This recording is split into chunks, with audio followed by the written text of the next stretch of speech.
Hey guys, welcome to the As the Leader Goes Grows podcast. I am your host, Ken Joslin.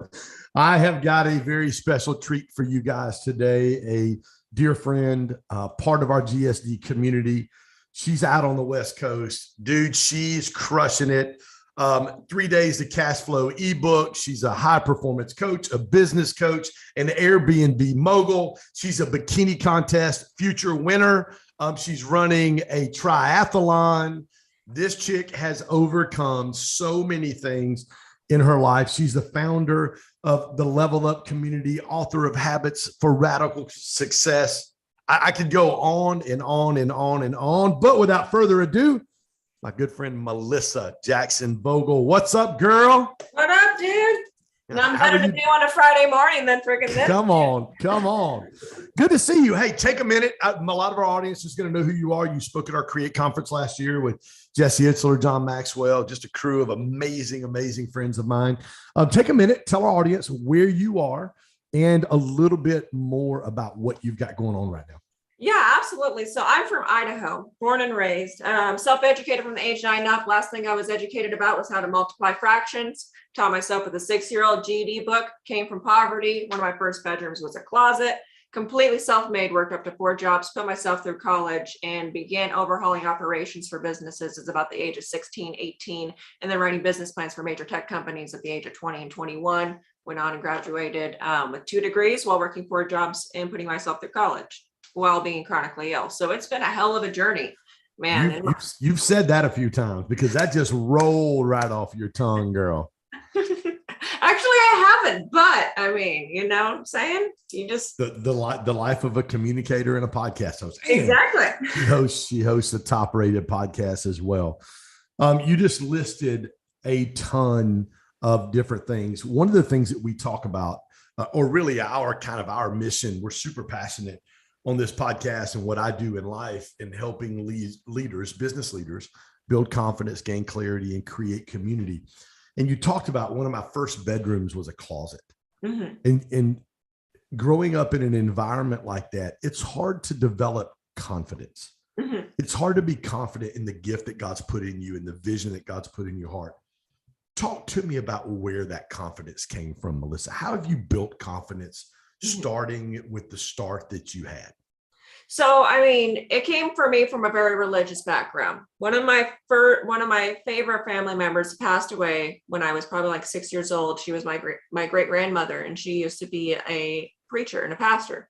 And she was like the light for the entire family. And I always was very religious from a young age. I had a lot of interactions with God, source, power, whatever people want to call it. I don't want people to lose themselves just because I'm not picking the right word for them. But for me, right, it was God. And I started losing my way with the darkness, with the abuse, with the isolation, because no one knew who I was because of what was happening in my household at all. And I hit my darkest moment. And that darkest moment, a lot of times for people, is where you transform your life. And not just where you transform your life, it's where you transform the world, your community, your family, every single freaking dynamic. So for me, that pivotal age came in at the 14 years old when I attempted it in my own life. And at that particular moment, I realized it was like my 3rd time trying to do this, but this time it took. And I was like, oh my gosh, my whole life, as cliche as it sounds, flashed in front of my eyes. And I was like, what are you doing with the decision that you're making? If somebody else reads this obituary, because nobody knew me. So let's say it's just 2 damn sentences. Somebody reads my obituary in the freaking paper or whatever it was, because it was before social media. What am I telling people that came from the same situation as me? What am I telling people that if they're told that their life is pointless, that they are worth nothing, that they should believe it and opt out like I tried to do? And then I realized, I was like, everything made so much sense. And I was like, I want to make an impact with this. And I came up with a mission statement. And that mission statement for me, and I have it memorized, even though it was when I was 14 years old, as I said, I'm going to show people that they can do anything that they put their minds to, regardless of other people's opinions, limitations, or oppressions. And that hurt people, that doesn't make them right. And I told God, I said, if you let me wake up from this, I promise to you that I'm going to fulfill that mission statement. That didn't necessarily give me confidence. Confidence was something that I built throughout building a different experience. However, I would have never built a different experience if it was not for that personal mission statement that changed everything. And slowly I built that. Talk to me about processing. You're 14 years old. You know, you tried to end your own life. Thank God you weren't good at it. Talk to me about you're creating this mission statement, and out of that tragedy really was the catalyst for you to start and gain some understanding of, man, I've got purpose. And I love how you said something about the obituary. What are people going to say? What are people going to think? You know, when we start thinking about the legacy that we leave, and you did at 14 years old. Talk to me about crafting and creating that mission statement and where that came from. I honestly don't know where it came from, because what happened is I overdosed on diet pills. I was on a 2-week long fast of eating nothing because I was anorexic and bulimic. And I overdosed on them. And the house that I lived in was about 700 square feet. I was home alone, of course. I rolled myself onto my stomach and started crawling myself to the kitchen to start inhale bread and food or something, and also trying to get the pills out of my system. And I blacked in and out of consciousness as the refrigerator door was open. And that's when the life started flashing in front of me. That's when the mission statement came from. It was just in that real raw moment. And I think a lot of people, they don't understand the obituary situation of what do you stand for? What are you telling people with the actions you do or do not take? And once you can take that out of your own self, I always say depression is created by a false sense of isolation, a belief system that we are the only ones suffering. As soon as you can separate from that, that's when you can come up with a mission statement to make an impact that's not just about you. And that's where it was birthed. God, source, power, however you want to say it. Yeah. So what was the trigger for you then?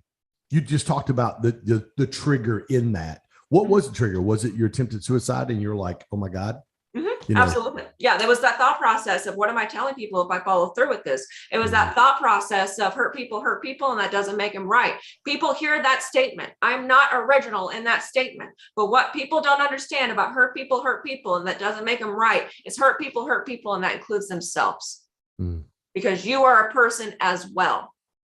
And once you can make that separation, and once you can understand that the decisions that you're making are continuing that cycle by hurting yourself in an emotional way of self-sabotage. This isn't just about self-harm, emotional way of self-sabotage, holding yourself back, not pursuing your dreams, not pursuing your passions. Once you can understand that hurt people, and that includes yourself, you can work through the hurt and make sure that you make something beautiful out of it. And I think people need to understand that pain is beauty, so long as you repurpose it to be so. I love that. So talk to me, take me through 14. You're like what, a freshman, sophomore in high school. What was those next 2 or 3 years in high school like, with that mission statement, with this new lease on life, with this new vision and passion for who Melissa was and the impact you knew you needed to make in the world? To be very clear on this, so I was self-educated from the age 9 up. I was homeschooled. So the last thing I was taught was how to multiply fractions, because nobody else in my family had graduated high school at that time. I never stepped foot into a public school a day in my life until I went to college. So for me, I was massively behind on getting my GED, terribly behind, because I was teaching myself before the internet was any damn good. And there I'm like, all right, Ask Jeeves was a website. I was like, how do I divide fractions? I don't know. So sitting there educating myself. But the next step for me after that, because I had no formal education, I had no resources. And the only way that I could create something new was by going to work. So I got a job at the age of 15, working in a fast food restaurant. And that was how I started building things. Okay, I need to get a job. I need to earn money. I need to find a way that I can sign up for maybe one little tutoring class so I can graduate with my GED to make something new. And that process was a very long and challenging process. And a lot of times when you make that commitment, because that mission statement is what got me through it, life goes, hey, do you really mean it? Do you really mean it? Do you really mean it? Or are you full of shit? Not even like 6 months later, I got hit by a truck when I was on my bicycle at the age of 15 years old, broke my collarbone and dislocated my shoulder. I worked left-handed for over a decade because I knew that the only way that I could make something out of myself was to just, this is going to be temporary. This is going to be a little bit, I can't go and get medical treatment. I can't do that because of my situation. Left-handed, anything overhead, couldn't do it. I just worked like this and then this. And that was the next steps as I slowly built like, hey, You got to go all in, dude. If you're going to escape what I've been through, you got to go all in. When was the moment in that process, that whole journey, where you had that like aha light bulb moment where you were like, the momentum has switched in my favor? Like this is okay. We're gaining some traction, and now you're like even more psyched and pumped about what's going on in your life. I'd say probably at about the age of 16 and 17. And that's when I started stepping into a managerial role, because I've always had a crazy work ethic. And then that's when I started saving up money of like, okay, no one's going to pay for my GED testing. I got a freaking stack cash. I'm making $5.45 an hour. Half of that's going towards rent. I got to figure out, how do I save up the money to be able to go there and go get the GED testing and do this? And as that slowly built up, as people started realizing my work ethic because of that damn mission statement, that's when I was like, dude, I can make something cool out of this. I can make an impact. I can show people, because that's the mission statement. I'm going to show people that they can do anything that they put their minds to, regardless of other people's opinions, limitations, or oppressions. That's the beginning of it. So I was like, dude, I'm fucking doing it. People may not know what I'm doing quite yet, right, but I know one day that they're going to see this and it's going to help somebody understand that they can do the same. Take me back to what it was like when they said you got the job and you were in management, a management supervisor position. It was crazy. But I've always had a crazy work ethic, because that's the only way. Yeah. But I'm not talking about your work ethic. I'm not talking about any of that. I'm talking about the moment you got the job. How did a young Melissa feel? It was really empowering. It was really transformational, because I got the job just as a regular staff, and then I started working into crew leader and then into management. And then other people were trying to hire me for management. And I was like, dude, this is getting real. This is getting real. And I can show people that they can change their lives too. I can help people and I can guide people, because that's always been my thing, is I want to help people with changing their lives. So I made a lot of mistakes as a young manager, especially given how isolated I was from the entire world prior to that in my very unorthodox upbringing. I was like, this is the moment, man. I'm making something out of this. I'm doing the damn thing. And it was very surprising and very shocking, truly. So you've had some interruptions in your business journey. Interruptions, probably the best way I can put it, right? You had some interruptions, some health interruptions, getting run over on your bike, tearing your shoulder up, breaking your collarbone, dislocating your shoulder, all the stuff that you did. Worked right-handed or left-handed, whichever one you said.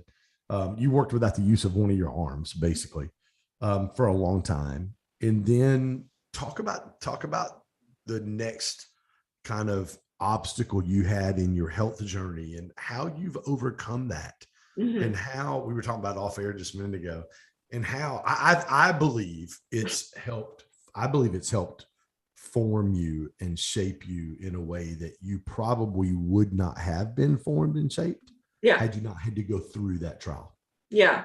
So the story gets real light. I get into management. I graduate at the age of 17. I'm crushing it. I'm going off to college. I'm working up to 4 jobs while building my business. And things keep interrupting it. Health stuff keeps interrupting it. My back's bruising to the point where they think I have kidney failure. I'm blacking out in the middle of college. They don't know why. I've had migraines since I was 9 years old after a car accident. I've been massively dyslexic. Nobody knows why. But I keep pushing. Because you cannot stay a victim of your circumstances. You have to get yourself out of it in a way that you can take care of it. Okay, so stop right there. I got to ask you this question. Yeah. When you say that you can't be a victim to your circumstances, so many people stop.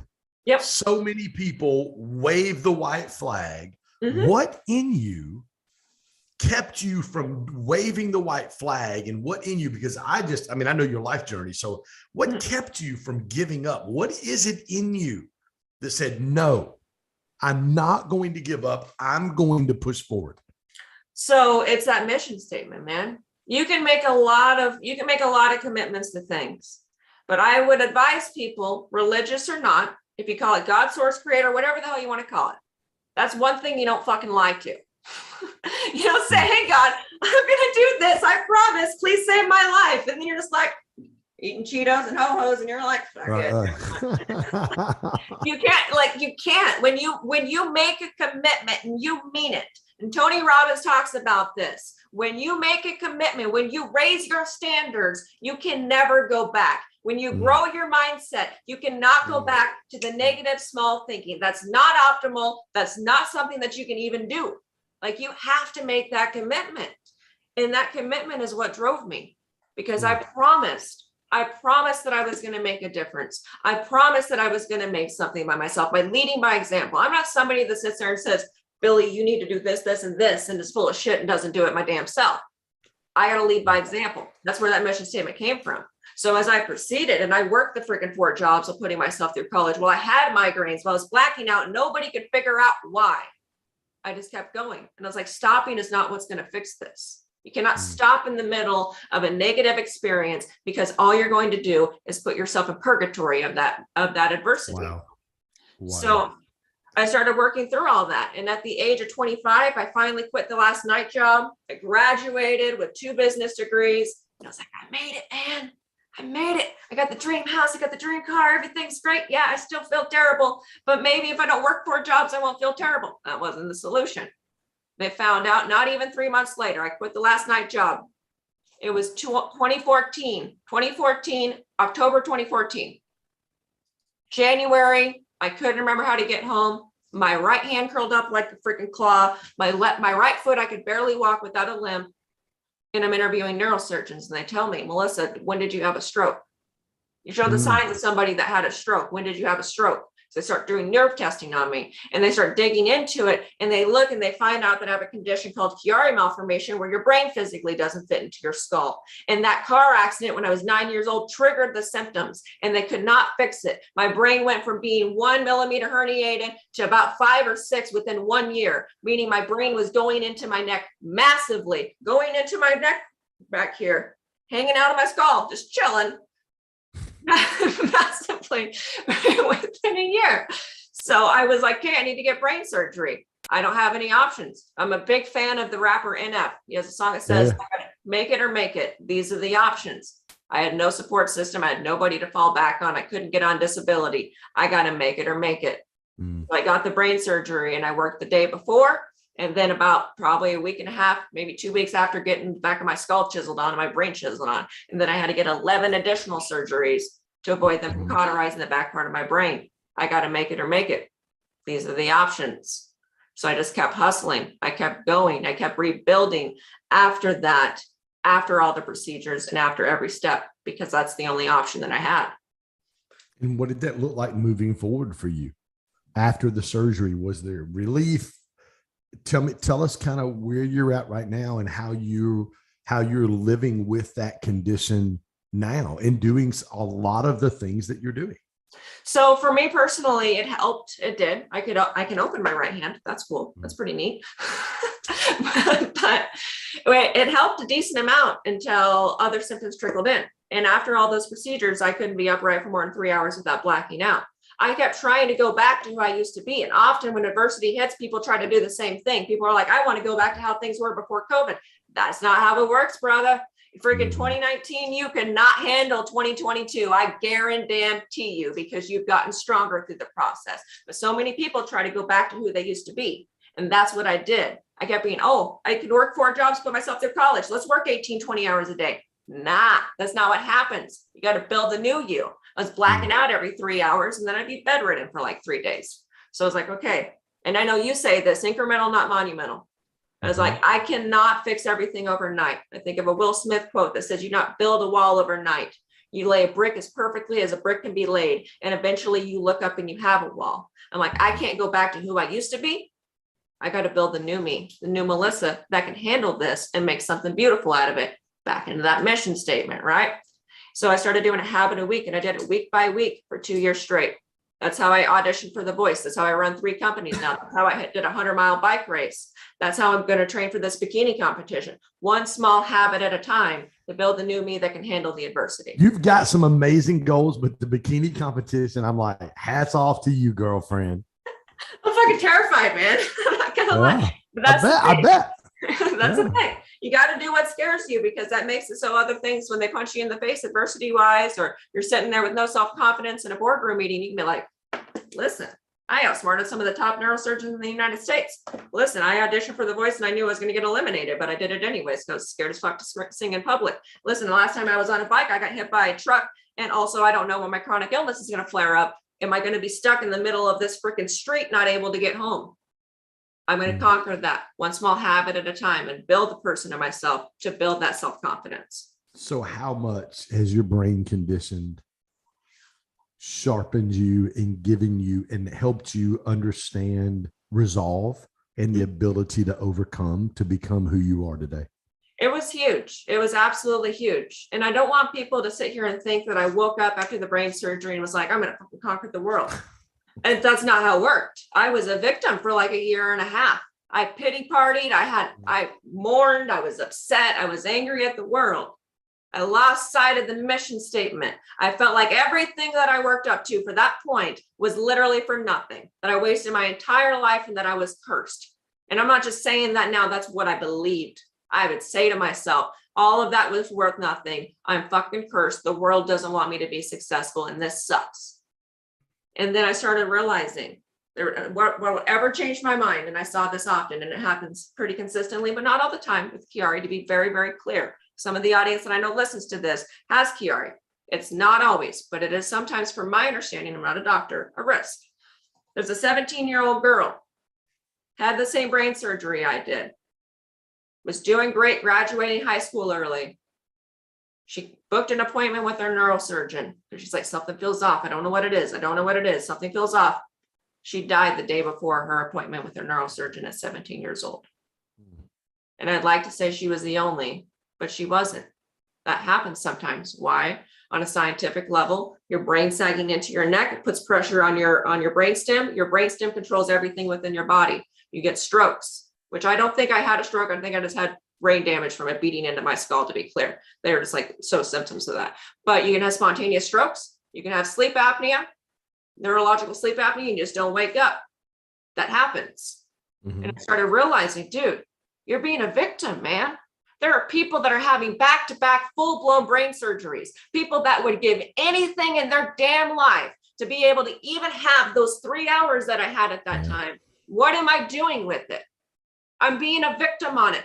I want to live in honor of the people that cannot, chronic illness or not, people that cannot make it through the day, people that have gone through some crap, that need some motivation, that are bedridden, that haven't made it, that are no longer with us. I'm going to live in honor of them. And that's how I started tapping into. So what was the moment in that year and a half after that happened and you had a pity party? Do you remember, was there a specific moment or was it a series of events that helped you get back to that point? So it was that young gal that passed away that changed a lot of those things for me, because I kept seeing it happen. And that's when I was like, hey, I can't be a victim anymore. But as I progressed through that, there was lots of moments of like, okay, I need to build a habit. I need to build a new Melissa that can handle this. I need to be able to pursue this. I need to be able to cut things out of my life that aren't serving me. I need to live in honor of somebody else. This entire story has not been me being selfish. This entire story is my belief system that we have a responsibility to make something beautiful out of what we've been through. And it's not just about us. People are watching. If you're watching this podcast right now, you don't think you're a damn leader, because this podcast is about being a leader. You're leading somebody. Someone's watching. Yeah, most definitely. Talk to us about what you've got going on now, Melissa. You set goals every year. You set a bikini competition, your Airbnb goals. Talk about some of the goals you set every year to really continue to push and challenge yourself, and not just like regular goals. I wouldn't even say 10X goals. I'm talking about stuff where I'm like, damn, you sound like Elon. You're going to build a spaceship and go land on the moon or something like that next year. So, I want to give a shout out. Where's the book at? This book was one of the big transformational books that changed my damn life. And he talks about mental toughness. He does. And I love it, because what he talks about is adversity is not the problem. You need to develop the ability to overcome the adversity. And that resonated very much. So in 2017 or 2018, I developed annual mental toughness challenges. And every year I write down a list of, these are all the things I'm going to do. These are all the ideas for a mental toughness challenge. And whatever one, I go, oh God, please don't. That's the one I do. That's what I do. That's how you build self-confidence. That's how you build the ability to believe in yourself. So right now, as it stands, I've got the bikini competition because I used to be morbidly obese. I've got a photo of me being over 220 pounds or so on my freaking Instagram. I've got all of this stuff. I'm going to actually do a bikini competition with chronic illness to show people that they can do something, that's fucking terrifying. I'm also building a business 0 to 6 figures without using any real money. This was inspired by watching Undercover Billionaire. And I went and I talked to my husband, and this is how you know you have the right spouse. I walk up to him, I'm like, dude, I want to be on that show someday. He's like, why wait? Just do it your fucking self, man. And I was like, all right. And in that bit, if you haven't watched that show, you guys in the audience, that show, they're literally building a big business with hardly any money to their name.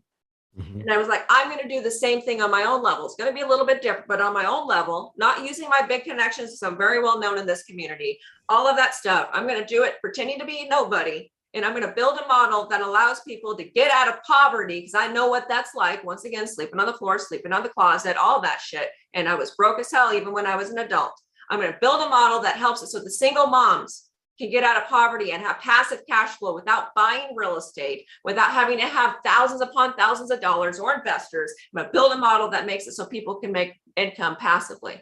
And I did it with 2 units back to back, where I cash flowed within 3 days of taking the keys. If I wasn't disabled, it would have been faster, because I would have actually been able to put the damn furniture in there myself, but I had to hire somebody to do it. Come on, girl. Come on. So where are you at? So you set that goal, 6 months, 6 figures. Yep. I don't know where that came from. It's a great idea, by the way. Of 6 months to 6 figures. Where are you at? Where are we at on that goal? So it was 0 to 6 figures right now as it stands. I've got 2 units. I'm securing my third at the end of this month, July, just July 1st. And they're making literally 100% return on how much money I'm spending on them. And then we're going to expand them into multiple states. And we wrote a book that allows people to do the same thing so that they can build a business themselves. There's a lot of speakers, and I'm not trying to dog on anybody, but there's a lot of speakers that just speak. They don't lead by example, and they don't know business. I also did this so people know that I fucking know business. I'm not just about habits. I'm not just about talking. I do what I'm talking about. And here's an example of me watching it. You can see me build that business. So it's very much successful, and truly is even mind blowing to myself. I mean, I've watched you start it from, I watch you go, hey, this is what I'm going to do. And I watch you start. I watched you purchase the first 2 properties. Obviously you're about to purchase another one this month. I mean, I've watched you do it. I mean, I've watched you just continually overcome. Actually, it'd be overcome, kick ass. I've just watched you do it over and over and over. And so what's next for Melissa? So I want to clarify that real quick. So I'm not purchasing any of these properties, because I'm building this model in a way that people can do it at any way thing. So what I do is I've got, okay, this is how you build a script. This is a script, cookie cutter. Here's how you build a database. Figure out who will do this model. You don't sign the damn lease until you have it pre-leased, and you have an attorney make sure that you can review it and do this model. And you do not spend a penny on any freaking furniture at all. It's all purchased under financing. That is 0% financing. And then you roll this bad boy out, but you don't do it until the market sells it. But for the next thing for me, I've got another book that's in the works, which is going to be called 0 to 6 figures. That the next target is to make that a bestseller by the end of the year, which will ride me 2 bestsellers within 1 calendar year. And then being on massive stages, I just booked about 8 to 9 new stages that I'm going to be on. So that's going to massive momentum. And then the bikini competition. My goal is to help people see the next potential for themselves on every aspect: physical, mental, and financial, because all 3 of those need to be connected. If your physical is not right, you will lose everything financially to try to make your physical right. So I'm trying to model, this is how you build it, all 3 prongs. And you're also doing a triathlon. No, I was doing a bike race. That's going to be next. Bike race. Yep, gotcha. That's going to be next year, because this shoulder, when they did it, they reconstructed my entire shoulder in August of last year. It was impinging. It was causing physical damage and triggering into my brain. So they're like, "Okay, man, do the bikini competition." Yeah. And you get that damn bike race. People may hear that and then be like, "Oh, well, that's just canceled." No, dude, life's going to punch you in the face. You don't take that shit off the calendar, though. You move it, adapt it. You don't quit it. I love it. Melissa, what's the best way for our audience to find you? You can reach me out at MJ Vogel. Let's be honest, my first name's spelled terribly, so it's easier to find me underneath MJ and then Vogel. Inspire, and you can find me on every social media platform. I try to stay as omnipresent as possible, and I help people with coaching, all of those kinds of things to be able to transform their lives. I've helped people with businesses get up to 30% income increase within 3 weeks. So DM me, be more than happy to help you guys. She is a boss. Ladies and gentlemen, my guest and my good friend, Melissa Jackson Vogel. Melissa, it's been an honor to have you here. The only thing I would say first, I'm going to give you some constructive criticism, is C-Rock's book is on your shelf and mine is not. So I'm not sure. I see Grant's book. I see your book, obviously. I know my book may be up there somewhere, but I'm looking at Mikey's book. And I love C-Rock. It's so funny. Every year at GrowthCon, 3 to 4 people. I had a young kid this year. He walked up to me. He was so excited. He goes, man, can I get a picture with you? I've been wanting to meet you. It's been like the last 2 years. I've been wanting to meet you and connect you. I'm like, sure, dude, let's get a picture. He's getting ready. We're taking this selfie. And he goes, man, C-Rock, it's so glad to finally meet. That happens every year, at least 2 or 3 times. And every time I say, listen, Mikey is my little brother and I'm way better looking than he is. So, C-Rock, you just got a shout out on our podcast, bro, just because your book's on her shelf. I'm reading your book currently, so it's in my other room. So that's awesome, but I've read his as well. But that's good. Yeah, you guys are awesome. I'm glad that it's like a big family of badasses. Yes, so. Yes, it is. Melissa Jackson Vogel, guys, MJ Vogel Inspire on Instagram. Go check her out. I mean, I would list off some accomplishments again: author, best-selling author, top podcasts, on and on and on and on and on. Slaying bikini competitions, making gazillions of dollars. She's making it happen. It's guys, best of all, she's my friend, and she really does have a heart to serve and help people because she's been where some of you guys are at and understands that where you are isn't where you need to stay. Guys, thank you again for joining us on this As the Leader Grows podcast. I am your host, Ken Joslin. I cannot wait to see you next week, next Wednesday, as we drop another episode. Thanks. Have an amazing day.